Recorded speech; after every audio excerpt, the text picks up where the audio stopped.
Chance to enjoy some of the tunes that we set out to set the mood, from Barrett Strong's Money, That's What I Want, to Pink Floyd's Money, to Lady Gaga's Money Honey. It's multiple generations of music all singing the same tune. Money's kind of a big deal. So that's why I'm so excited to introduce you to Alexa Von Tobel. And let me read a little bit about her so that you can get just as excited as I am.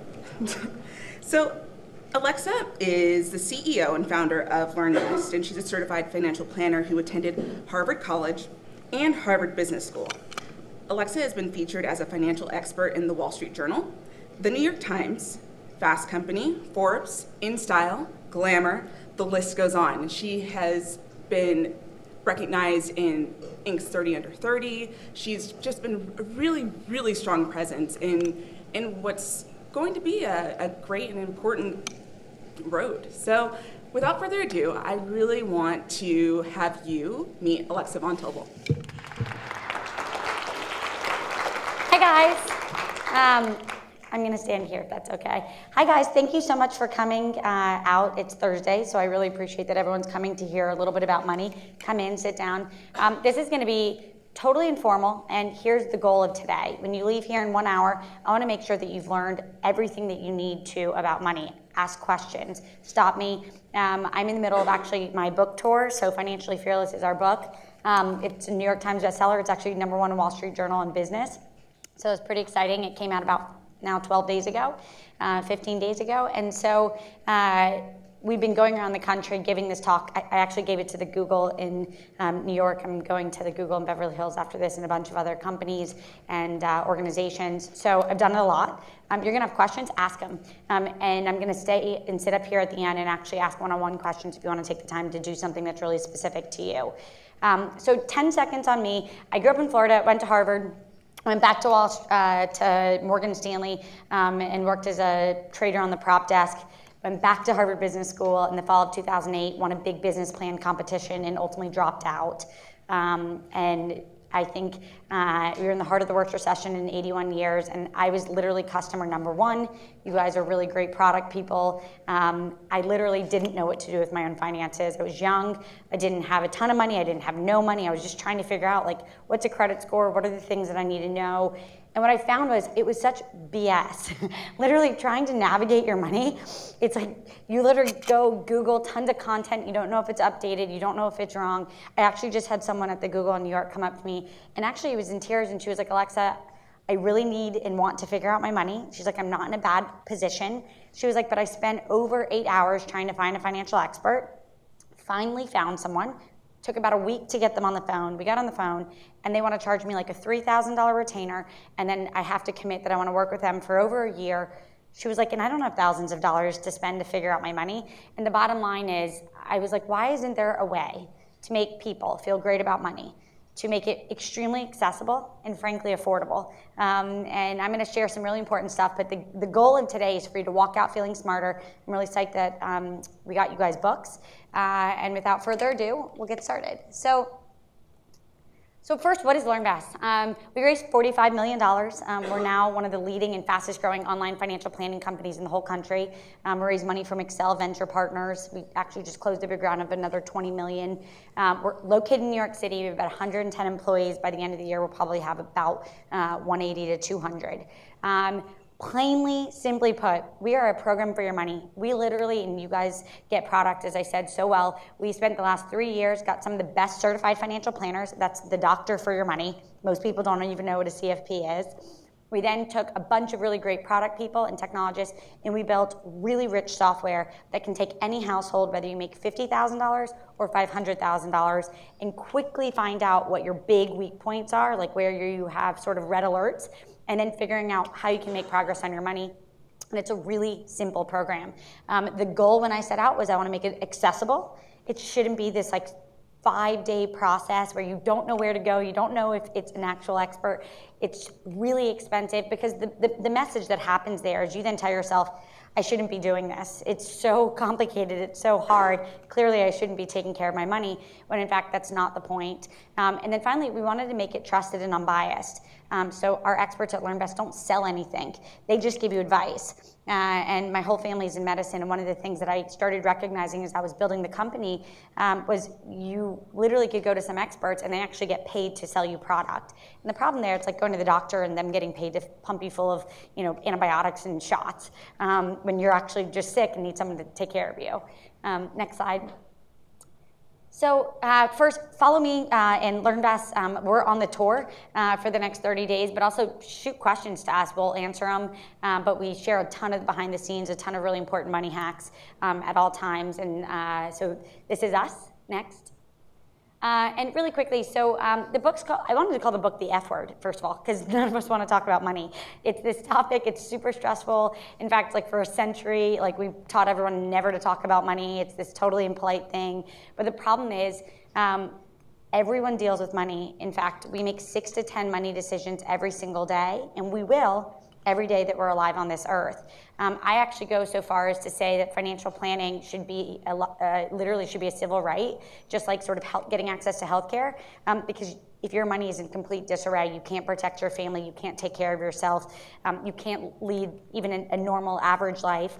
And so I'm actually going on this tour. It's kind of crazy. I was in Denver this morning, I was in Nashville yesterday, Chicago the day before, Indiana the day before that, and going back to New York, shooting everything from tomorrow morning, we're on the Good Morning America.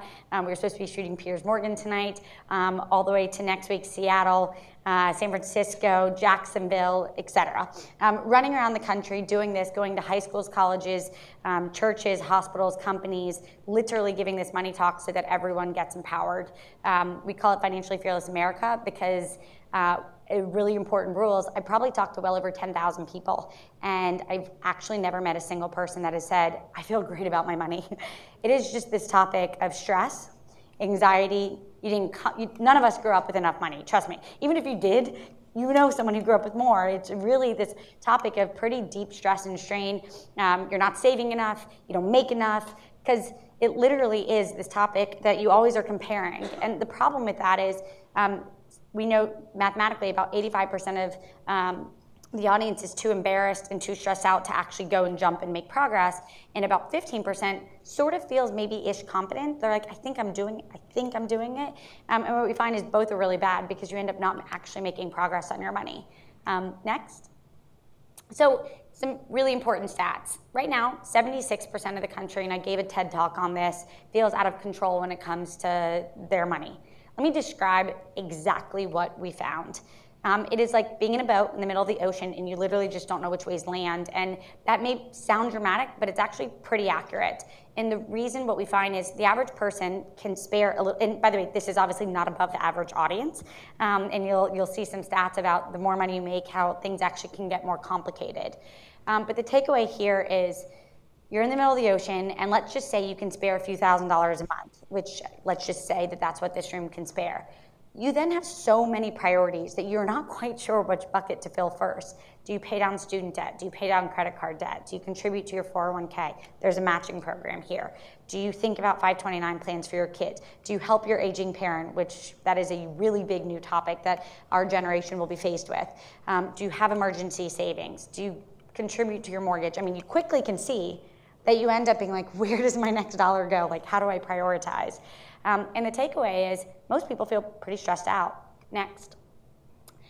So right now, 61% of the country, so just think about the whole country, literally lives paycheck to paycheck, which means that they are not in a position, if anything happened, to be able to go grab some cash and do something. Most people have less than 1 month of savings of like what their life costs them.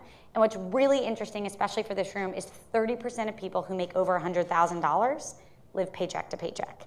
So I say that because we sort of intuitively think having more money means that you have less money problems. But we all know exactly what happens. You get slightly the bigger home with the nice marble countertops, and you drive the nicer car, and you go on the slightly nicer vacations. So simply having more doesn't mean that you have any less problems. And I make that point because when you think about your own money, when you think about sort of we all do the comparison situation, simply because someone makes more money does not mean that behind the scenes they're in a better situation. And I can tell you, we've seen the bus driver who makes $60,000 who owns 2 homes and has no debt, and we've seen the Wall Street guy or gal who makes $250,000 who has $20,000 of credit card debt, doesn't own anything. And the takeaway there is what you make and what you do with it are very, very different things. Next. So I always go through these excuses, and I say it just because I have literally, LearnVest is massive. We have hundreds and hundreds of thousands of users, adding anywhere from about 1,000 to 5,000 a day. People write in all the time, and I read probably at least 50 to 100 emails every day. And I can't tell you the number of people who, we hear the excuses, and it's things like, but I don't have enough money to care about my money. And actually, mathematically, when you have less money, it is actually more critical for you to know where your next dollar should go, which my whole TED talk was about how financial planning should not be a luxury product. Right now, if you have well over $1 million, there's a slew of places you can go to get investment advice. But if you have less, which 98.6% of the country has less than $1 million, there's not a lot of great places to go. And in fact, I would argue that there is not a great place to go before LearnVest. So first, I don't have enough money. I'm ashamed. I don't want to get started. Last night I was in Denver, and a woman who's in her 60s came up to me and was like, I cannot tell you what I would have given for someone to tell me this when I was in my 20s, 30s, maybe even 40s, because it could have changed so much. She was just like, here I am, and I can't do a lot. So we always say, like, the problem's not going to go away. You just have to solve it, and it's about making that barrier to solving it pretty low. We get a lot of like, I don't even know what a financial plan is. Well, that's what I'm going to walk through. That's what the book walks through. And I'm going to share some of my favorite hacks for you guys today that are absolutely worth your time. And then finally, we see a lot, again, a small portion of people say, I kind of think I have a handle on things. And then we actually look at their finances and see that they're no better off, but they just sort of think that they are. And so the takeaway is, put those excuses aside. You already did. You came to this talk. But I like to say them out loud because they sort of run through all of our heads. Next. So this is LearnVest. We literally, as I just said, raised $45 million with the whole goal of disrupting the financial planning space. Let me talk about what that means for a second. Right now, like that whole offline, go see a planner, print out your documents, bring into them, it is so antiquated. When you think about the incredible things that a company like Google has done, or Apple's Genius Bar, or even like Weight Watchers, a program for your weight loss. For me, the financial space is so old school. Literally, banks are open from like 9 to 5. Actually, the bank near me closes on Saturdays. It's open from 11 to 2. I'm like, wait, what? It's Saturday. But it is this last space that hasn't been completely disrupted by incredible technologies. And so all we did was pretty simple. We built an incredible basic way to filter any household to make sure that they know what to do. And then we connect you to an expert on our staff. And then we got rid of all the BS, all the friction. I don't know where to find someone. It's way too expensive. I don't know how to get them my information. So the tips that came out that are in this book are from 4 years of being a certified financial planner myself, from talking to literally thousands of customers, from tremendous amounts of research. And I'm going to tell you guys the one, because at the end of the day, I'm not that different than you guys in the sense that none of us have extra time. We're all, you have your job, you have your family, you have your kids, you have your health, you're juggling so much. So one of the big things at LearnVest, we only share things that are worth your energy, things that are going to make a real impact in your financial life. So next. So we developed this thing, it's called the Action Program. It's literally a 7-step process, and it can take anyone, any household. One thing you guys should know is our users are between 25 and 65. Our core users are really in their 30s and 40s, and they're often households. If you're single, it's single, but if you're married, it's both. And we put you through this filter, and what I'm going to do today is walk you all through the filter. So think about your own situation, think about the tips that really resonate, write down questions, and again, I'll answer some broad ones at the end, and then I can sit up here and answer one-on-one questions. So first step is organize. I cannot tell you guys the number of people, really well educated, by the way. So I don't care if you went to Harvard Business School, work at Goldman Sachs, you went to community college. We don't learn about this in school. I had 2 great, educations. Doesn't matter. We don't learn about it in high schools or colleges across the country. I was actually just at the White House on last Thursday with congresswomen trying to figure out how we could actually start changing some of the rules around that. But the takeaway is, regardless of your education, regardless of what you make, we see disorganization everywhere. And here's what I mean by that. First of all, ideally, all your accounts are online. I mean, even my husband who went to Harvard with me, he still had that like one account that like doesn't have anything online. And I was like, what are you doing? Like, we gotta like be able to see that. You gotta be able to log in. You can't wait for paper statements or to have a bank that's literally in a different state that you actually can't go and see. So one of the things that we recommend are, and again, we don't work with any banks directly. We don't promote any accounts.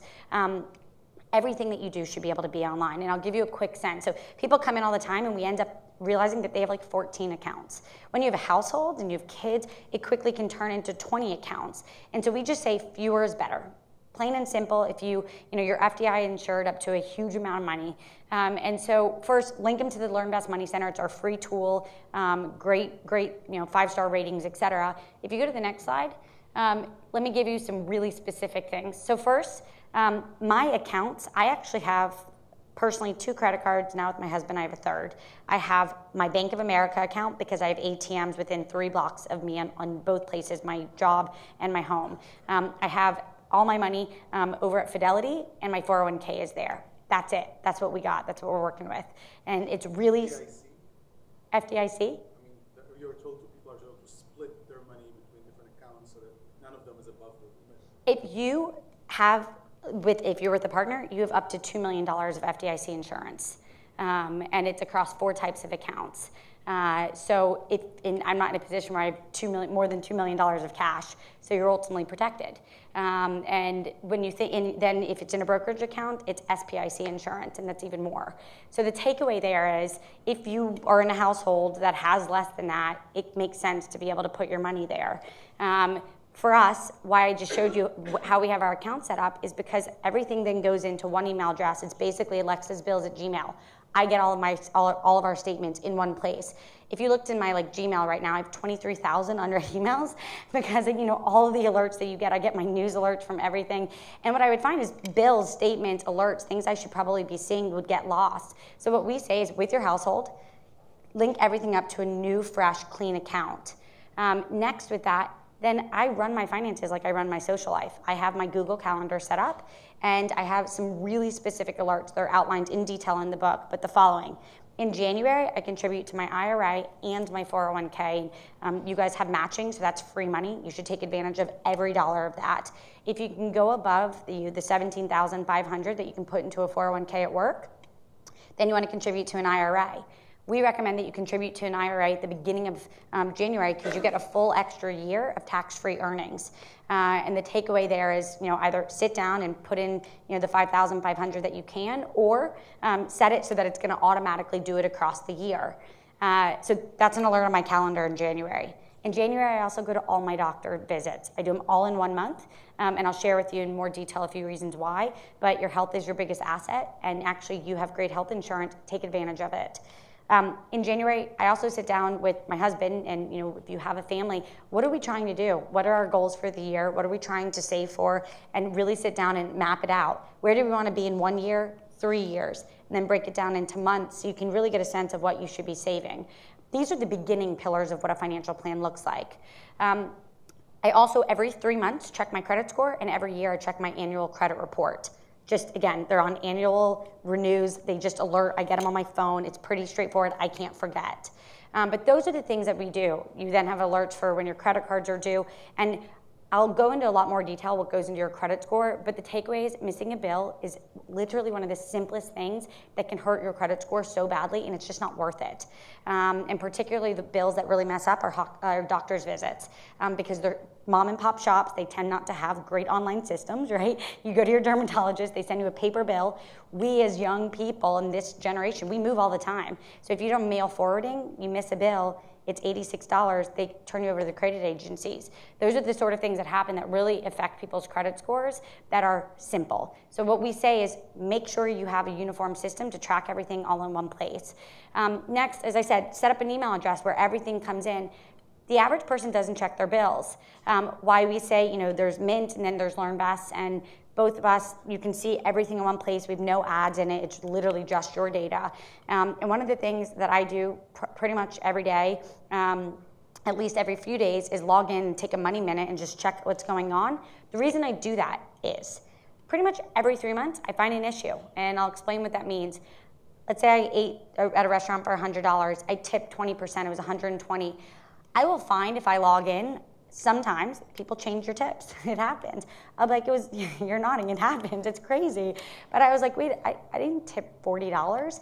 And one of the things is if you don't actually have everything that's online, accessible, linked through a place like LearnVest where you can see everything in one place, where you can log in. If I can't tell you what I ate for dinner 7 nights ago, so if I go look at a bill, I don't know if it's exactly right, but I take the time to do it, and then I use credit cards where I can dispute things.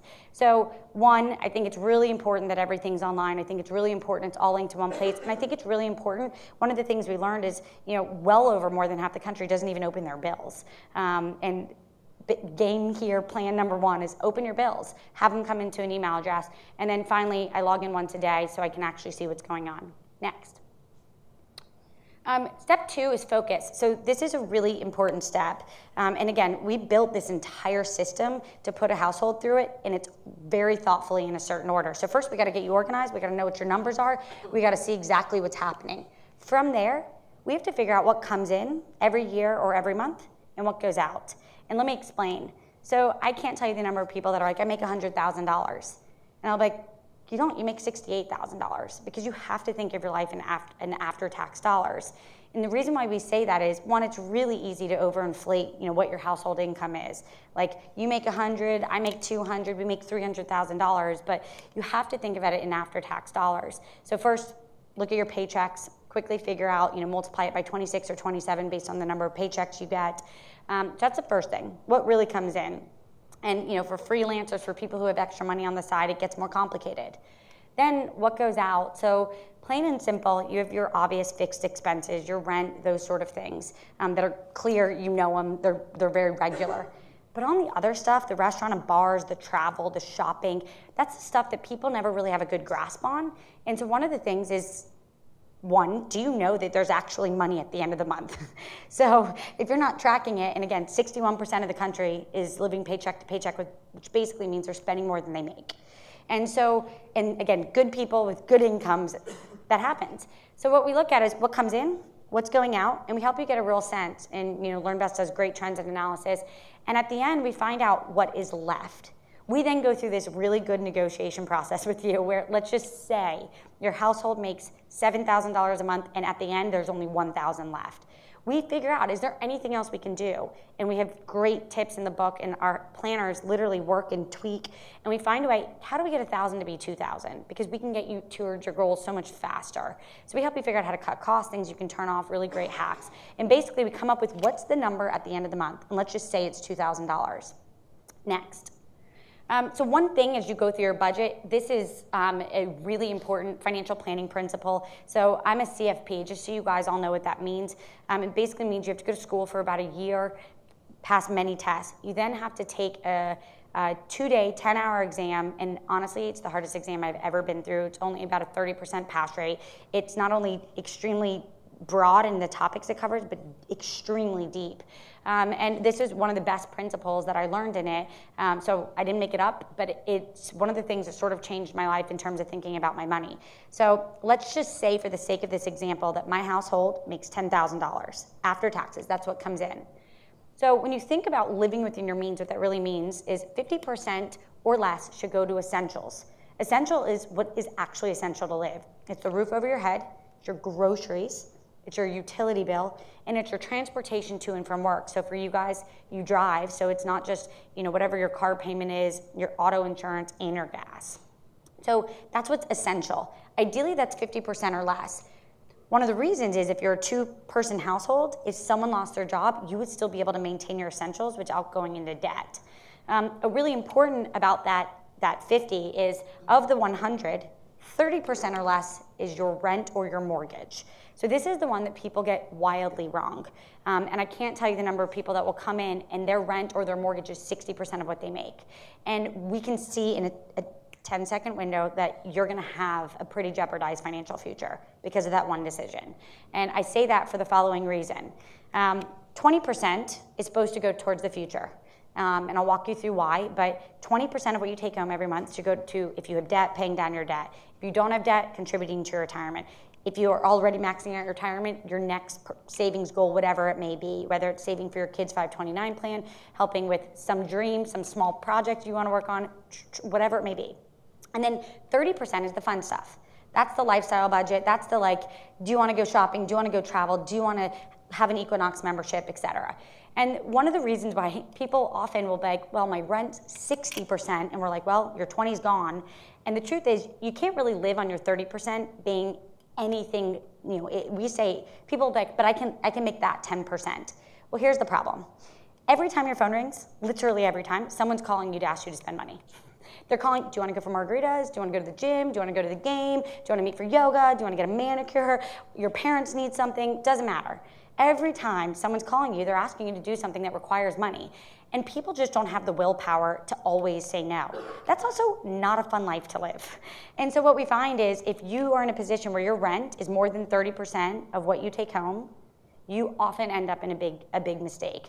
You're not saving enough for the future. You're in a position where you wildly have to underspend, which is pretty difficult for a lot of people. And so the takeaway there is my mentor, she's one of the early founders of Goldman Sachs, and she's on the board of Goldman Sachs, said to me early when we were building LearnVest together, she goes, Alexa, the number one thing that you can do to always keep your finances in shape is always spend beneath your means in your living environment.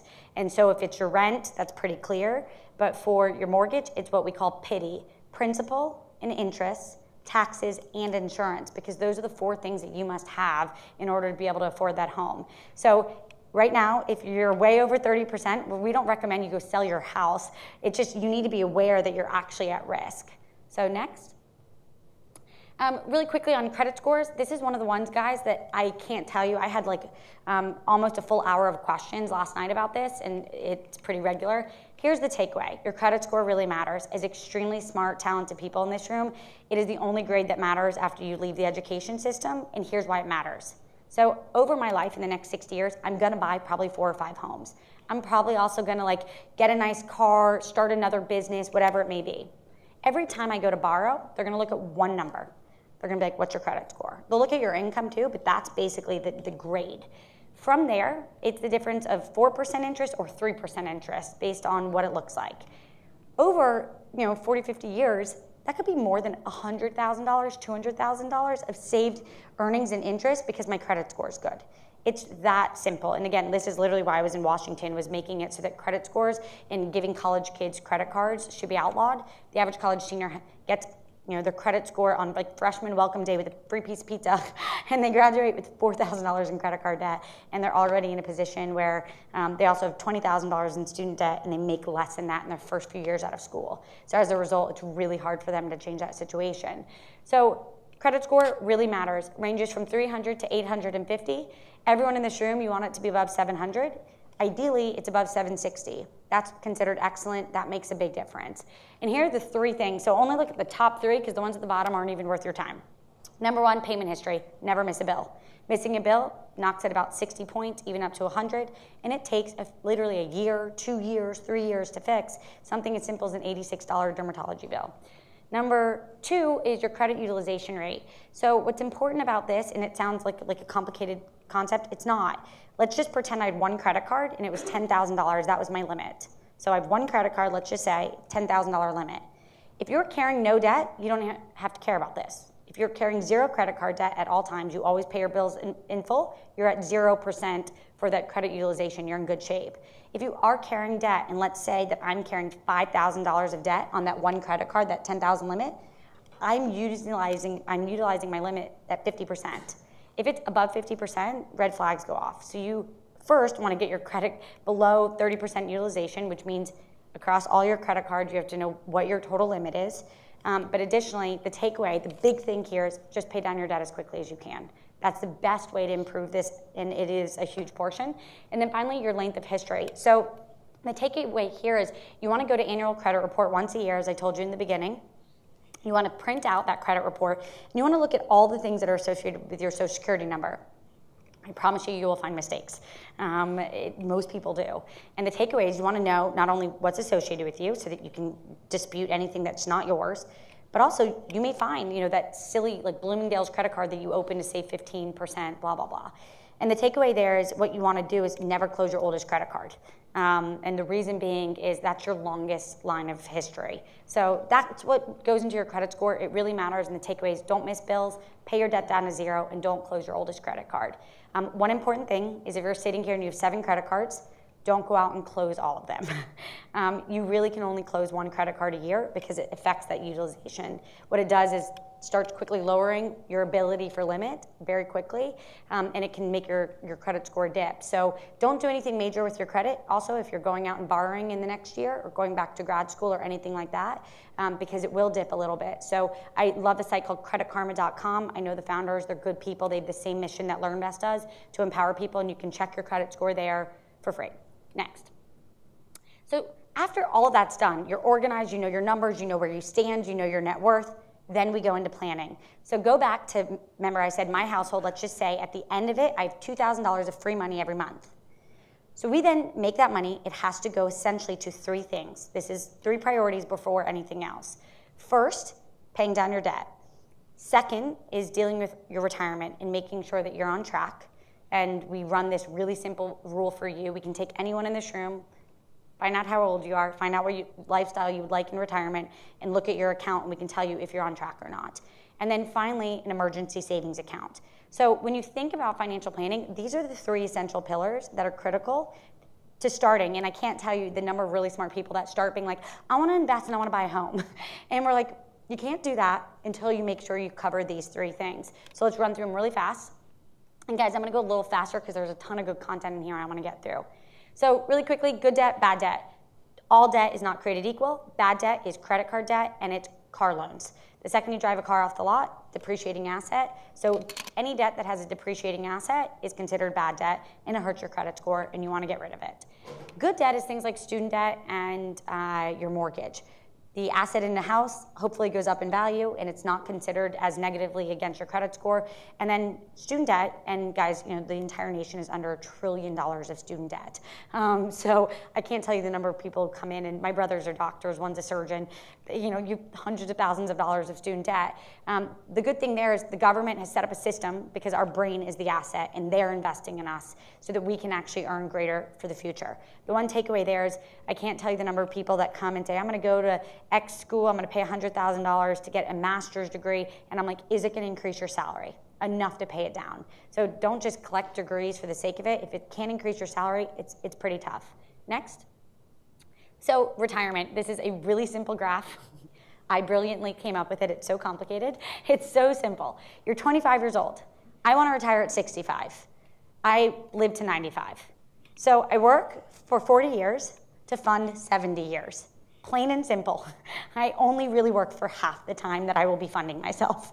So if you are not putting away at least 20% towards the future, you're not going to be on track. It's that simple. And I was literally with the head of the Treasury for all of Colorado yesterday, and we were talking about the fact that literally, quick history tip here, in the 70s, pretty much all of our parents, a lot of them had pensions and Social Security. They literally, we as a country would fund your retirement. The problem is, great science is happening, we're living much longer, and companies started flailing because growing populations, they weren't able to keep up. So what happened is we went from a very paternalistic government where we were trying to fund people in retirement, and we shifted it to you and us all funding our own retirement via the 401k. The big problem was there was no education about that. So they gave us the responsibility, but didn't make us really understand the big impact. And the result is most people are off track for retirement. And it's really tough because a lot of our parents are not going to be on track. And so it means that we will be funding our parents. And I'm telling you guys, I see this from even affluent people where they're just like, my mom's living until she's 98 years old and it's $100,000 to have care. I mean, it's very expensive. And as a result, our money could be filtering up, which means we're worse off and our children are worse off. And it's this huge domino effect. So the takeaway here is walk away from here, increase your 401k. If your 401k is maxed out, which is awesome, go contribute to an IRA. Next. Quick graph, when I was Harvard undergrad, I was like such a math dork that I like went to a money presentation that I found. And here's the really simple things. Compounding interest, it's not magic, it's math. And Jessica starts when she's 20. She puts away the same dollar amount as Kate, literally at retirement, simply putting the same dollars, but with a 20-year difference. What happens is Jessica has over $250,000 more. So if you think about the biggest hacks that you can possibly come up with, right now, before you have a lot of responsibilities, put away as much money as possible into retirement. That's the takeaway. And one thing you guys should know is we see a lot of people in their late 30s, early 40s with a few kids, with mortgages, thinking about their kids' college, and they never contributed to their retirement. And it's really hard once you're in that position where you're running a full household to find extra money. So the takeaway is you want to contribute ideally before you have kids. And again, wish this was a class, before you have kids, because once you do have a family, it gets much harder. And this is a great earning audience, so you will always be able to be maybe better off than the average American, but it's still pretty hard. And so I'm lazy, start early, it does the work for you, which is great. Step 4 is build. So then after we get through that, we've made sure those 3 things are on track and have a game plan. In step 4, this is when you should start to think about the other things. Am I having children? Do I like my home? Do we want to upgrade our home? Are we thinking about starting a small business? Are we thinking about a vacation to Tahiti? I love the customers that walk in the door and they're like, I truly want to go on a trip. And we're like, let's first make sure that we can cover you and protect you. So then we start to build towards the future. We have these really great tracking devices. It's all through the Money Center that you can set up goals. We show you how many months you're going to be there, and we do it all automatically for you. Step 5. Is protect. And I'm going to take an extra few minutes on this one, guys, because this is one of the most important things that you will learn that I will say here today. So my same mentor who was a professor at Columbia basically was like, Alexa, what if I could promise that you will never go bankrupt? I'm like, that would be pretty cool. Put me in, coach. Like, what do I have to do? And the takeaway was be properly insured. LearnVest doesn't sell insurance. In fact, I don't like people typically who sell insurance because they get big chunks of commission and they typically tell you probably more than you need. But what is important about this is insurance is actually in the financial planning exam. It's step 1 of a financial plan. We made it step 5 because people tend to be pretty daunted by it, and it's not a sexy topic. It is not fun. I actually joke that I drank a whole bottle of wine while I was writing the chapter on Protect Yourself. But it is so critical, you guys. And let me give you a few important examples. So first, 62% of the country that went bankrupt this year went bankrupt not because they didn't have insurance, because they were improperly insured, meaning they didn't know what their riders said. They didn't know. Hurricane Sandy, my husband's family had a house in this place called Breezy Point. Literally, most people lost almost everything they had, and it was because they didn't know that they didn't have flood insurance. And when it flooded, sorry, and it's not covered. And it's literally critical for you to know what's not covered, what is covered. Am I in a place where I was in Denver yesterday with tornadoes? Do you have tornado coverage? You need it. If you're in California, earthquake coverage. And the takeaway here is, and I'm going to walk through all the types, but insurance, one, it's not that expensive often, but it is critical that you layer it into your financial plan. And one thing for me, I built LearnVest not because I want people to be rich, but I want people to be able to enrich their life. And for me, what's invaluable is financial security, so that anything in the world can happen, and I don't have to worry about the money. You can lose your job tomorrow, and you have a game plan to figure that out. Someone in your family can get sick, and you're okay, and you guys are going to be able to focus on the person who's sick, not all the money implications of it. And when I promise you, life will happen, I share in the first chapter of the book, one of the reasons I'm really passionate about personal finance is when I was 14, my dad unexpectedly passed away. My mom had 3 kids, and she didn't even know where our money was. So there she was dealing with a major life event, scrambling to figure out what to do with her finances. And I think what's really important is in those moments, that's why you have a financial plan. So you can look at whoever is really suffering and say, we're fine, we're gonna figure it out. So the takeaway on insurance, if you go through, quickly, next slide. So you can't read it, but I can. You need homeowners and you need renters. I have an employee who actually literally just started, got renter's insurance because she's working at LearnVest, and everyone who works at LearnVest has a full financial plan. Her apartment was on top of a pizza place and the oven caught on fire and burned her entire apartment down. She lost 90% of what she owns, and she came to me, she had 2 weeks out of the office to deal with the crisis. She came to me and was like, because of you, I get all new stuff, all new. And renter's insurance is $20 a month. And I mean, these stories happen, and they happen all the time, and I get to hear about them because all the emails come in, but it's critical. So homeowners insurance, and you need renters insurance. Disability, I'm pretty positive that Google offers it. Opt in today. You are 10 times more likely to be disabled than you are to die, and the takeaway there is if something bad happens, you want to make sure that you're getting not just any occupation, but own occupation. That's the key. That replaces whatever salary you currently have. If you have any, so let's say you work here, and let's say you make $100,000, and you have any disability insurance called any, what it means is if you can go work at McDonald's, you don't get $1, because you can get a $30,000 job at McDonald's. So it's really important that you know the difference. Term, you need it. You need, if you're married, if you have kids, you need life insurance. And again, our experts from LearnVest will tell you the exact dollar amount. They'll tell you exactly what you really can afford and what you should be protecting. If you have a lot of assets, if you're someone who has a really nice home, who has money coming from their family, you want maybe umbrella insurance. You want to further protect your assets. Long-term care, this is a pretty fascinating one, and because we are all living longer, in your 30s and 40s you can buy long-term care pretty inexpensively, and it all depends on what your medical history is and things like that. But like my grandmother, who I saw last Sunday, is 95 years old, and she is like kicking. She is like feisty as hell, and I'm like, oh my God, she's gonna live for like 10 more years maybe, and the home she lives in is like really expensive. It's like $90,000 a year, and luckily like she was able to afford that, but I wouldn't be able to pay for that if that happened. And so one of the things that's important is this is an insurance that may make sense in your 30s and 40s to potentially get. And then we also walk through these documents, and I'll give you the estate planning documents, as boring as they are. You can go to LegalZoom. You actually get a discount through LearnVest at LegalZoom. Fill them out. Takes a few minutes. And I'll give you an example. If you have a child and you don't have a guardian letter, those are the sort of things that we call red flags, and we would help you do first. Because money doesn't matter, but if, God forbid, something happens to you and you don't know who's going to actually become the legal guardian of your child, for me, that's step one. And so that's the sort of stuff that our program takes into account. And what we do is you put you through the filter, and we figure out all the things that are critical that you must do. And then we start talking about the things that you want to do. Next. And then finally, step 6 is maximize. And so really smart people, and I mean really smart people, come in the door of LearnVest every day and they're like, I want to invest. And we're like, yeah, we'd love you to invest. But let's first make sure that you have those pillars in place and that you're protected from everything. And if at the end of that you still have extra money, then here's what we ask you. So we'll look at your 401ks, we'll make sure that you have the appropriate asset allocation, we'll make sure that they're invested in things that are inexpensive. I'm gonna assume that you have a great 401k here. But outside of that, you know, let's say I have an extra pocket of money after getting through all of those steps, but my husband and I are gonna buy a house in New York in the next 2 or 3 years. Money shouldn't be invested. It should have 0 equity exposure. And so we put you through a few things. One is the rule of 5. Do you need the money in the next 5 years? If it's money to go on a trip, to go start a small business, just literally you want to have it there because you're having a baby in a year, we're like, no, you can't invest it. So literally rule of 5, if you need it in 5 years, should have 0 equity exposure. The other thing is quick. Equity exposure. So literally it's any set of stocks, it's ETFs that have like an S&P 500, it's anything where the underlying asset is portions of companies.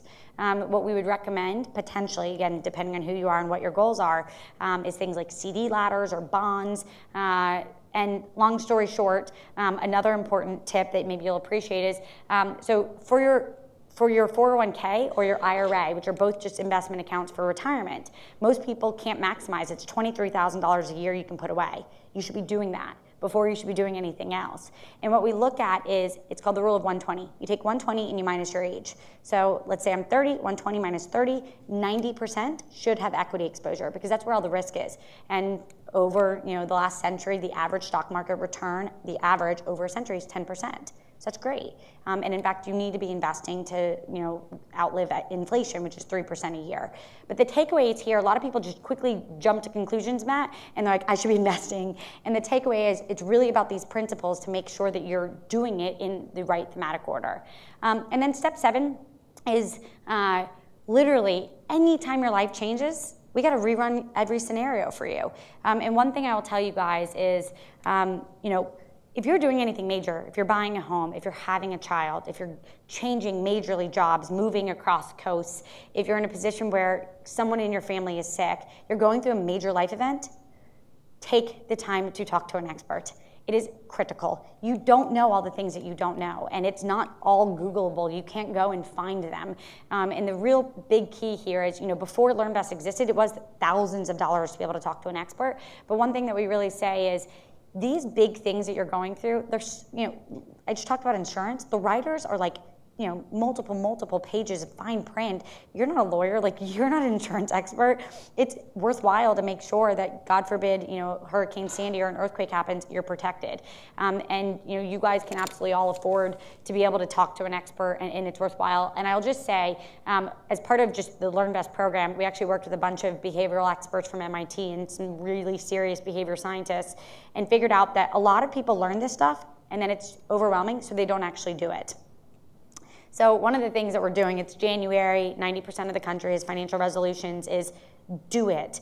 And when I wrote the book, if you go to the next slide, so when I wrote the book, one of the things that we did was we wanted to make not only financial planning affordable, but we wanted people to actually do it. So just 10 seconds on how our company works, because you guys obviously are so attached to the web. So it's literally like a gym membership. You pay an upfront fee, you get connected to an expert, and then it's $19 a month, and you can shut it off at any time. If you go to the next slide, here's what the process is. You fill out an online profile, and this asks you everything. Where are you today? Where do you want to go? What would you like to have happen? What does financial security mean for you? What are the risks that keep you up at night? And we actually go and build everything. Next, you get your own dedicated financial planner through LearnVest. These are people on our staff. They are CFPs, which I just told you, in order to even be a CFP, you by nature have to have about 4 years of experience. Most of ours have 10, but you get the same dedicated expert, and they're on demand for you. If you go to the next slide. So this is literally what a financial plan looks like. We built our own software because the stuff that was out there was pretty bad. What it does is literally, and you can't see it necessarily perfectly, is we literally build you a budget, show you where every single dollar should go. We even then build you a calendar, and it shows you, so go back to, let's say you have $2,000 at the end of the month that you can use towards your goals. We break it down month by month, where it should go and what it should look like. And I think the takeaway here is this is what a financial plan looks like. It is dollar per dollar, and what I love about financial planning is, guys, it's, when I come from a family of doctors, when it comes to cancer, it's really stressful because we don't know the answer. We're working in labs trying to figure it out. Financial planning, and why I believe with all my heart and soul literally should be accessible to everyone in the country, is it's just math. It is not, at the end of the day, what's complicated is the rules and all the legislation, but if you know what someone's dollar amount is, you can put it through a system and you can tell them exactly what they need to do. And so anyways, we build you a calendar, and then the final thing is we literally give you unlimited, if you go to the next slide, we give you unlimited phone and email support. Your experts on demand for you, put them on your speed dial, and you always get the same person. And so this is, in a nutshell, what I've spent the last 4 years of my life building. If you go to the next slide, Google got you guys books, which is awesome. In the book, everyone gets a $50 credit if you want to work with your own expert. And if anyone wants to get a plan, as a thank you for having us here, we'll give you an extra month of service. But I'm going to stand up here and I'm going to answer any questions. And the one thing I will say that's so important is everyone can make progress. We have and I would gamble to say that everyone in this room is in a pretty good situation where you actually have extra money at the end of the month that you can put towards goals. So then it's a matter of making sure that actually happens. But anyways, most people are pretty stressed. Lots of people have questions, so I'm going to stay as late as I possibly can before I go to the other Google. What's your question? Okay, my question is something you said about credit reports, Yep. credit rating. Yep. And I wanted to make sure I understood what you said. So Yep. You said credit utilization is based on balance held over a period. So it wouldn't be the amount a person used and then paid off. That doesn't count towards credit. You're absolutely correct. So let's just say I actually have an American Express credit card. Also, you guys should call and actually increase your credit limit if you are able, if you have good credit. So I have an American Express card with a $50,000 limit. If I go buy a car on it, which by the way would give me great points, my whole life is 1% on sale, which is awesome, and I pay it off in full every month, no issue. But American Express doesn't let you carry a balance anyways. But if you have 3 credit cards, total limit of $10,000, and you're carrying $10,000 of debt month over month, that's when you are in big trouble. And the key there is just pay your credit card off in full. And for those... Every credit report I actually got ever told me that my revolving balance is negative. It's, I'm let's say 10,000 credit limit. Yep. My revolving balance is $3,000, but it's paid off every month. credit report still said that it's negative on my credit report. Because you're spending, but are you carrying any of the debt? No. Month over month? Nothing's paid for. I think you may have a misunderstanding there, because if you pay it off in full every month, you're good to go. So that's the key. And again, you can send us your credit report, and we'll actually walk you through it if you want us to, step by step. I would say pretty clearly, like, you're using too much of your credit, so it's paid off every month. Ask for more. Yeah, what I would do is if you have a good credit score, first I'd call. One of the reasons why we tell you to increase your credit limit is it boosts your credit score a little bit, but also if God forbid, like shit totally hits the fan, you are in a position where you can go out and access, God forbid something really catastrophic happens. We would never want you to use credit, but it is there. And so it's one of the things, and for example, also when you get really sophisticated with your money, I have a $50,000 credit limit, I could buy a car and get points for it, which actually means it's like 1% to 2% off. That's the sort of stuff that like really is sort of maximizing your finances. Go ahead. And yeah. If everybody can come to the microphone, come to it's the just better for the recording. Oh, perfect. Sorry. Everyone come to the microphone. And guys, I love these questions. I get them nonstop, and there's really there's no such thing as a dumb question. My question, you mentioned Mint.com, which I've been using, and Yep. it's been helpful, but there are some bugs with it. Yeah. Like certain accounts don't work at all, and the biggest one for me is our Google Stock account doesn't work with it. So I'm just wondering if if your software does, and what the differences between your software and Mint are. So great question, and I love you for asking that. So first, our biggest... The other reasons as well. So the first biggest difference, and I think Mint is a great tool. You can see everything in one place. We don't recommend anything. In fact, what I don't like what Mint does is they do make all these recommendations of products. You opening extra credit cards, not good for your finances at its core. Good for Mint, they'll get $150. But the other thing is, so we run no ads through it. But the real key is, if you're working with one of our experts, they can, once you upgrade and work with a planner, boom, they can see your entire account right there. They can set goals for you. They can set budgets for you. You don't have to communicate anything. You don't have to take the time and energy to say, here's all my paperwork, here's what's going on. So the biggest real difference is the tool is free for us, and it's just part of the app. It's working with the planner that actually makes you change your finances. So that's the biggest difference. And for the Google Stock, I do not know the exact answer. We'll get back to you as soon as I possibly can. Go ahead. I wish I had Google Stock. That'd be awesome. So beyond insurance and financial investment, retirement savings, is there anything you think most people don't spend or consume enough? I really can tell you this. I don't care what your household looks like. If you walk in the door for us, we find big blind spots. Things that you were like, whew, you don't have the right level of auto insurance. That's not good. You drive 7 times a day. So one of the things that we find out, and again, step one, get organized, have less, follow it, track it. You guys saw the crazy Target stuff Neiman Marcus got broken into today, their credit cards. Track it, because it behooves you it behooves you in every single way. So we get you organized, then we make sure that you actually know what you can spare. And a lot of people don't spare as much as, if you're making $10,000 a month, your household, we're like, save $3,000, come on, let's do it. And then we can start working towards your goals. And so I think that to answer your question, those goals include things like you need to be able to pay premiums on insurance, because that's actually step one of protecting your household. So most people do not have the right insurance, they don't have the right legal documents in place. And it sounds really complicated, but what's great about our experts, they just tell you what to do. They're like, here's what you need. We don't sell anything, so we're totally aligned with you. And then go talk to these 3 providers and go, now you're armed in a position to get it. So that's the biggest thing, is I think most people aren't saving enough, and then they just don't know what their blind spots are necessarily, and they're often not paying what they need to on insurance. Go ahead. So you mentioned not closing your oldest credit card. Yep. Is that per provider? I'm in the position where I just actually changed Bank of America cards to a rewards version. If I close the old one and start using the old one instead, is that going to create a discontinuity? Potentially. So one of the things that you should know is I had a card when I was 16, 17 that my mom had opened, and I had a junior card on hers. First, that wasn't building my credit, but that was my oldest line of history. I then have another line of credit. I have my own credit card that I opened when I was 21. So oldest credit card. I then said, hey, I'd like to change that card to a better card that would suit my needs today.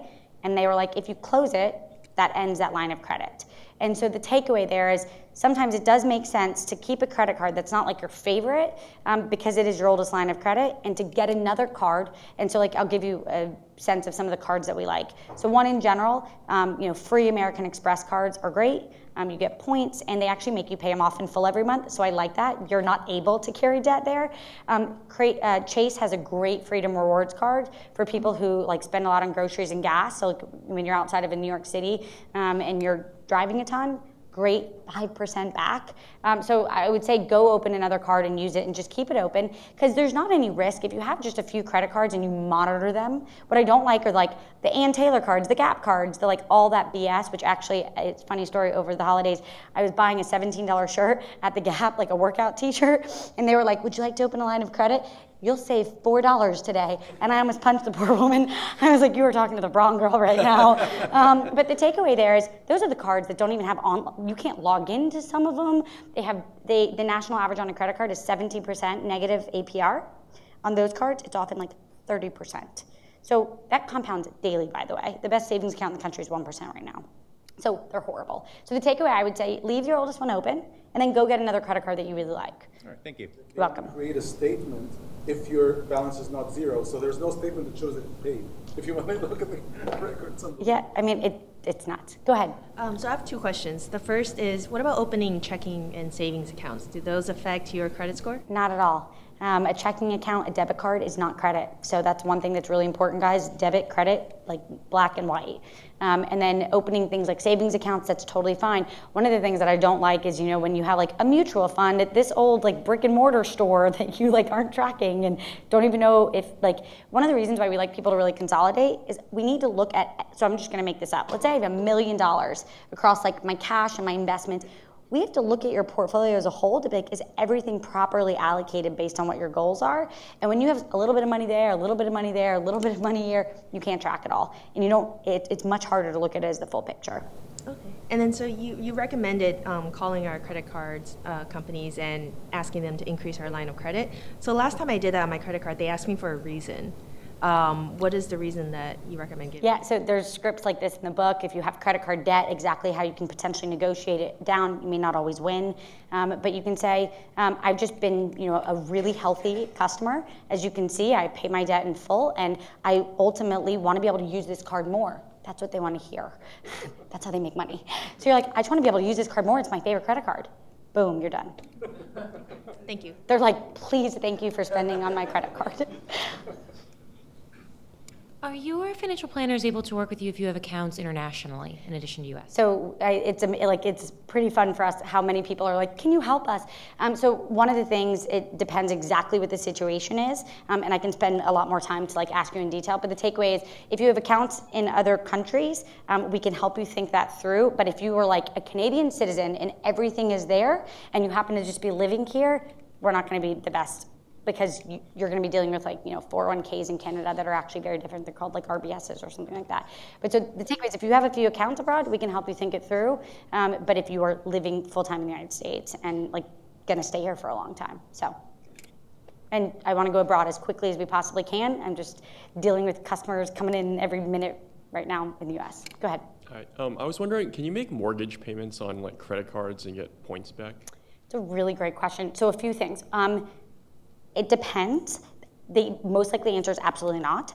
But one thing that is really helpful is if you want to be in a position where you are just hacking your life, you can make your mortgage payments twice a month instead of once a month, where you make an extra payment throughout the entire year. So instead of 12 payments, you can make 13 payments is what it adds up to. And so that's one of the best things we help you do, because also that interest compounds daily. So what it not only does is force you just to budget better and actually make an extra payment, but over time, we and it's in the book, we run a scenario for you of how much you can save on interest simply just by doing that. So that would be a smarter tip. All right, thank you. You're welcome. So one thing that I think that when I've looked at what CFPs can provide for me, yep. Or for people in general, it's a lot of when you've got money that you need to put in different pots, that's one thing. But if you have a question about, should I become a landlord? That's a harder question to answer, and I'm wondering, how do you deal with something like that? Yeah, so actually, I mean, that's like a pretty that's a pretty standard question that we get for a few reasons. What's amazing about the financial system in the United States is once you get really organized and start getting pretty healthy, there's so much awesome stuff you can do. So then we're like, second properties where you can become a landlord and all the tax benefits, and there's like tax shelters that are really complex, but if you are in a position where you could potentially become a landlord, we could show you exactly what the benefits would be. So that's a pretty standard question. Actually, we have a lot of customers who are landlords or who have rental properties that have then beneficial tax benefits. And then if you have kids, there's so much cool stuff that you can do. I'll give you a 10-second example. Your parents can actually tax-free pay for their educations, move money to your children's accounts. You can overfund your first 529 plan so that your second kids are going to be better taken care of. I mean, there's so much stuff once you are in a position where you have extra money. So in fact, I should have said, our average customers, household individual incomes are actually above 75 to 100, and household incomes are in the 200,000 to 300,000 range. Those customers come in and we can do so much for them. But we also sign up 23-year-olds who are like, I'm just getting started. And we're like, yes, get started, because then you'll be in a position to be able to have more money for the future. So when you have healthier finances, there's so much more you can do. And yes, we answer that question a lot. Thanks. Welcome. Two questions. One is one of the frustrating things about online packages that that pull your online accounts is that there's always this account where you can't really pull the information, and so do you have some kind of a system? I just put it into a spreadsheet and upload it, or? Yeah, even better. We just let you add a manual account, so you can add first of all, you can link to LearnVest literally everything: debt, student debt, mortgages, credit cards, small businesses. You could actually link your entire small business into LearnVest and have your own small business if you're a small business owner. You can add assets like jewelry, cars, literally like solid assets.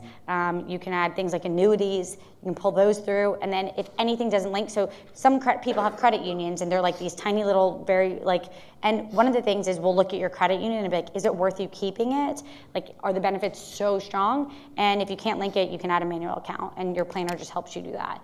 But also, the planner helps you evaluate whether or not you should keep those accounts. And the second question has to do with privacy. I mean, if I join, I'm gonna everything is open to you guys. How do you deal with that? So 10 seconds on that answer. So number one, it's actually just a mirror in. I think you guys as technologists will appreciate this.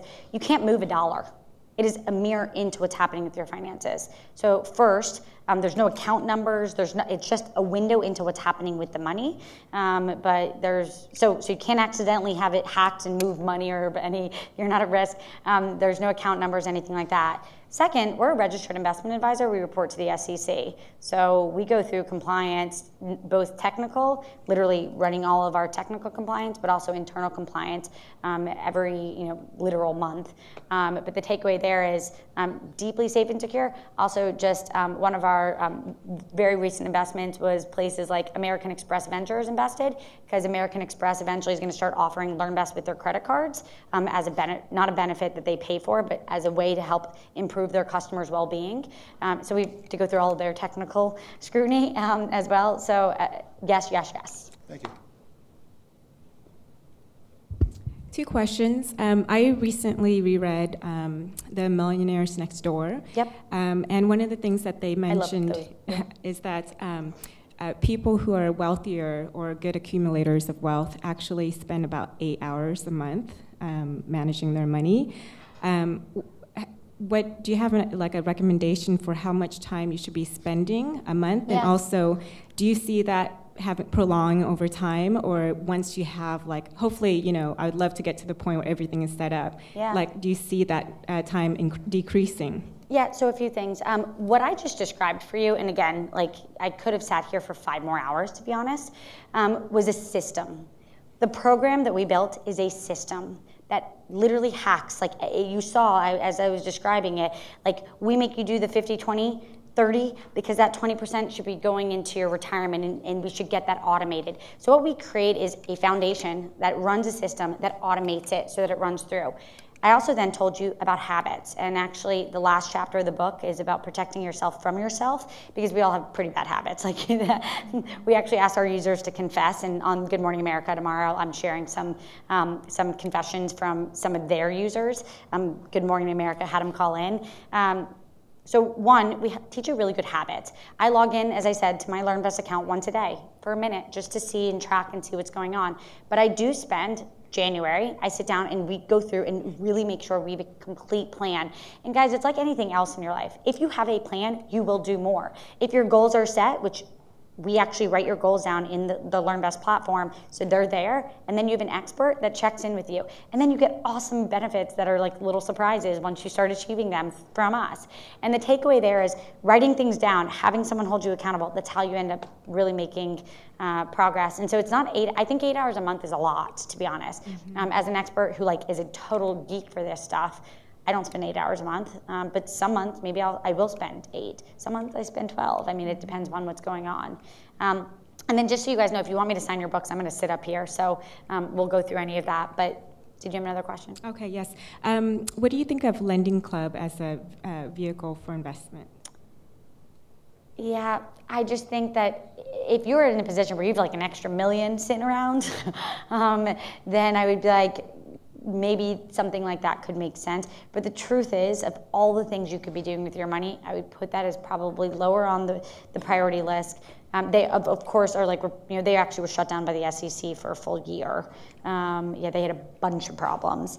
And I'm not saying that they're like risky today, but what I am saying is I think that it's probably not your highest priority. I think there's probably safer things to be doing with your money.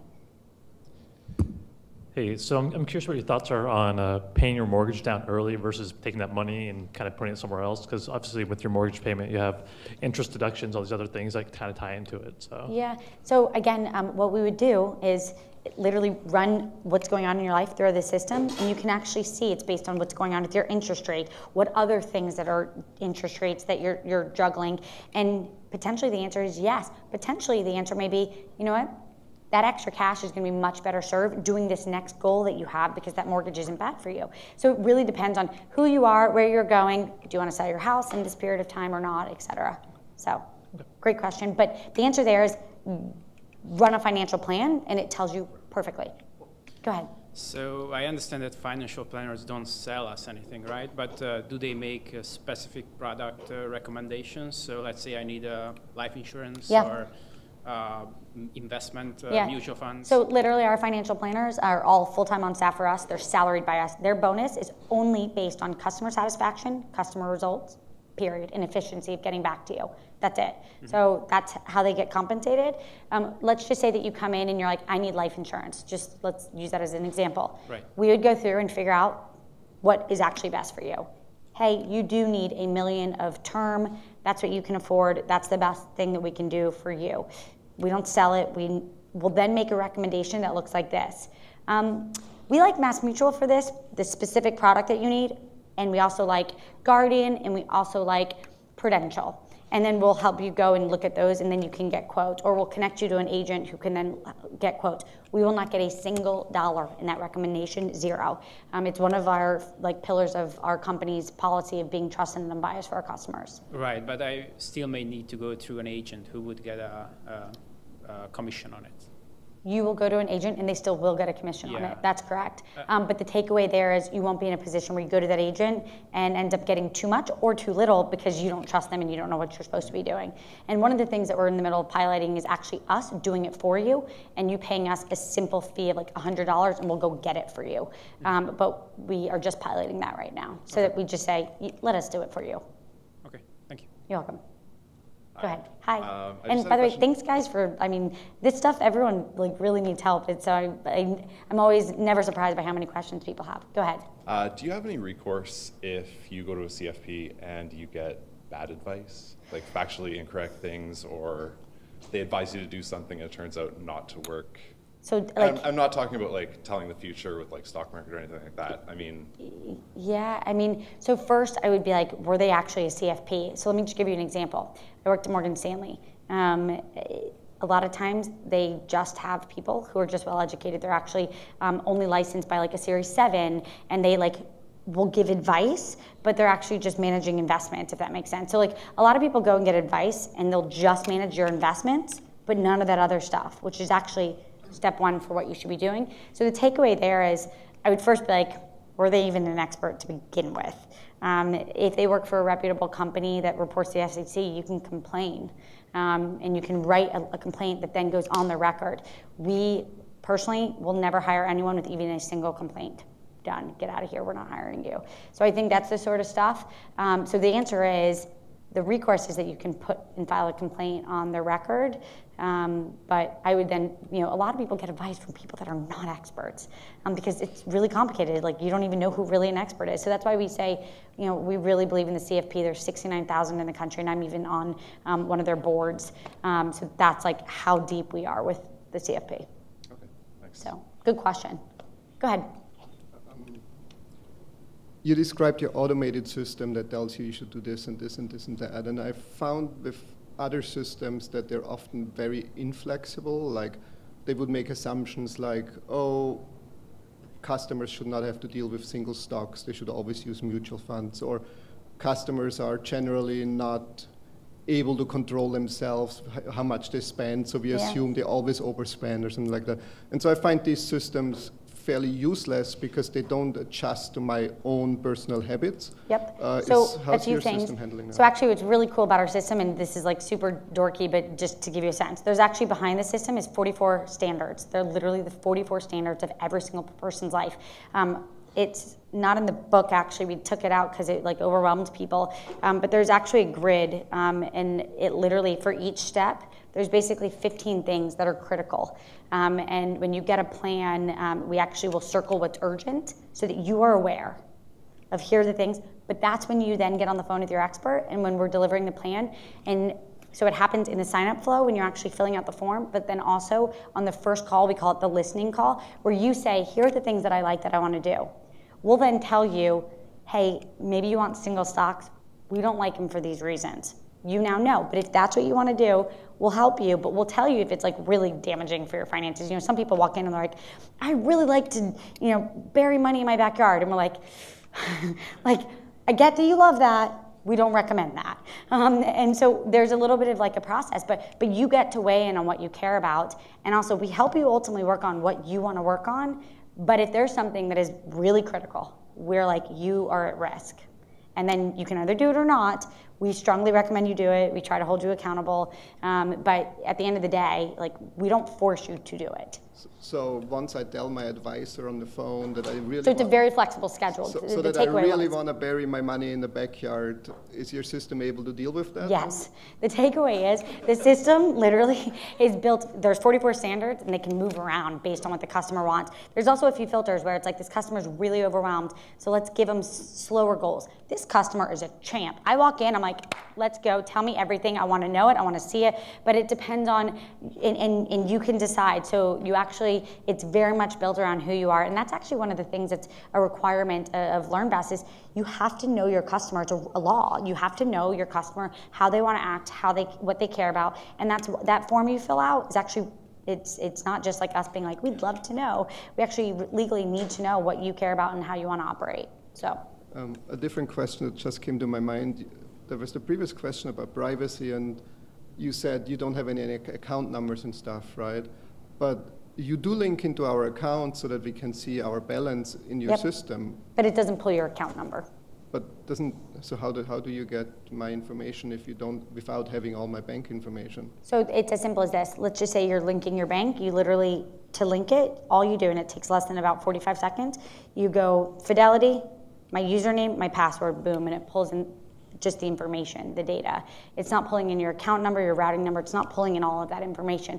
And then, but we can see at the transaction level, so you can see. But you would have my username and my password. We have your username and your password, but we don't store your username and password. It's just like Mint. It's just like Quicken Books. It's just like. I don't know these products, yeah. but don't you update that information all the time? Every time you log in, it just pulls it. But then I have to type in my other passwords all the time? No. Once they're linked, and that connection's there, and every time you log in, we refresh the latest data from the last the last 90 days. And if you've had an account for like, me from the beginning, we store all of your trends from literally day one, and you can see it all. And it's really amazing, actually. Living in New York, restaurant and bars, I'm like, I live at my company, right? Like I literally can't cook because I'm just working. And so it was like, I never knew what I was spending on restaurant and bars, and quickly it was like, oh my goodness, I can see exactly, and it's much worse than I thought. So we can pull those trends in analysis. But when you log in, you don't have to reinsert your username and password. It's just one time, and then it pulls. Okay, thank you. You're welcome. Go ahead. Hi, yeah, I am getting married this year, and I was wondering. Congrats. Thank you. I got married this year. Uh-huh. I got married in 2013. Oh, good. Yeah, so I was wondering if I sign up for this and then my fiance also signs up, can we merge? It's per household. It's just you guys, both of you, one account. Oh, so we can go on one. My husband and I have a plan, even though I'm the CEO and a CFP and wrote this book. We have a second set of eyes looking at what we're doing. Even if our bank accounts aren't joined? Yeah, totally fine. Sign up under the same account? Yep, it's your household. And you guys will work with us as far as... You can both get on the phone. Sometimes my husband doesn't get on the phone because he has to miss it. I get on it, he can get on it. And actually, to be honest, I've been giving it, so we literally see it gifted as a baby gift, a wedding gift. We see kids giving it to their parents, parents giving it to their kids. Last night, people bought 10 plans for their friends. It's really amazing how often it's gifted, but particularly for a wedding, it's such a critical time. You're dealing with all that stuff. Our experts are experts at that. And so and it's one, you don't have to buy 2 plans, just one. And also, if your life changes, let's say tomorrow you're like, we're having a baby. We don't make you rebuy a plan. We just rerun your information of being like, hey, you have a different goal. And so that's why it's like a gym membership. You pay the upfront fee, it's $19 a month. It's always the same expert. Okay. Cool. So do you have another question? Wow, awesome, guys. And guys, keep me honest, Annie, for when I know I have to go to the other Google. And guys, page 11 is your dedicated promo code. Use it, and if you guys get a plan, I'm just gonna say Annie's email address is ANNIE@LearnBest. If you buy a plan today and just shoot us a note, we'll get you an extra free month of service. So another free month of $19 as just a benefit for you guys. One of the biggest parts of any financial planning is taxes. Yep. Income tax planning is actually 6 pillars of, the CFP is 6 pillars. It's income tax planning, insurance planning, investment planning, retirement planning, general principles, and then, what did I miss? Estate planning. Estate planning was biatch. So our experts are experts in all 6. Okay, so and does LearnBest actually, the advisors actually give tax planning advice and they yeah, so as part of, so let me give you an example. If you have over $5 million and you're in a position where you have pretty complex income tax planning, we would actually go and recommend that you do that with an income tax expert. However, most people, your income tax planning is actually just the basics of financial planning. And so yes, you do get basic income tax planning advice, but if you are someone who's owns 5 properties, we're you have complexity that is beyond a normal plan, let's go get that. Estate planning was actually the pillar called Protect. So we include that in insurance and estate is pillar 5. And we do give basic estate planning advice because that's things simple things, guys, like TOD and P, stuff that you wouldn't even know about. It's really basic things that you can just do on your account, wherever it may be, to protect, God forbid, anything happens. So that includes things like setting up trusts and... so if you're setting up a basic trust, that's the type of thing our expert can talk to you about. If you're setting up some very complex trust, depending on, again, and one of the takeaways that we say is, we have customers who have millions of dollars, and that we can give really great advice to in service, but we would look at, how complex you are, what's going on, and if it's something that, if you're in that situation and it's so beyond, we would say, here's an estate planner that we really like, that we trust, work with them. I see. So. Okay, thank you. Any other questions? Go for it. Yeah, I have a follow-up to his question. Now, it's, in your answer, it sounded like you're giving advice for income tax, you're giving advice for estate planning. But you're not actually doing the estate planning with me, do you? I mean, I still need to get the forms from somewhere else and still need to fill them out myself and still need to file them myself. So I'll give you an example. So first, the income tax planning is actually part of actually making a plan. So I'll give you an example. When I recommend a Roth IRA versus a regular IRA, that's actually a little bit of income tax planning, because based on which one you should get, it's based on what your income is and what your tax bracket will be. So that's part of the plan, just in general. Income tax planning is sort of a pillar of all planning. If you're in a position where it's you're making $1.5 million and we could maybe help shepherd some of that so you could avoid taxes in like a thoughtful planning way. That's like high level income tax planning. So just in general, income tax planning is part of every plan. And then for things like documents, so we actually get a discount at LegalZoom. We like them a lot because they make it really affordable. A lot of people go get wills and end up spending $1,000 to do it. And we're like, you can get just as good of a will doing this, but we'll show you exactly which one you need, exactly how to fill it out. And then one thing that, like confidentially, we're rolling out is as part of getting a plan with us, we're also starting to offer classes. So details, step by step, if you were like, how do I fill out my will? Literally, here's exactly how you fill out those sort of things. How do I deal with getting a mortgage or refinancing my mortgage step by step? That's the sort of content that we're creating so that you can just like attend a quick 30-minute class or download a webinar. We show you exactly how to do it. And come tax season, right now, basically, I still need to get my own CPA or deal Yeah, with we do TurboTax, not right? do your taxes. But we help you prepare for what you need to do and tell you what you need to do, but we don't actually file them for you. Okay, so just separate types of financial planning. Any other questions? Okay, great. So Annie, A-N-N-I-E, if anyone wants to get a plan, we'll give you an extra month of service. If anyone wants me to sign a book while I'm walking out, I'm happy to do that. And page 11 is your unique $50 promo code. Awesome. Thanks, guys.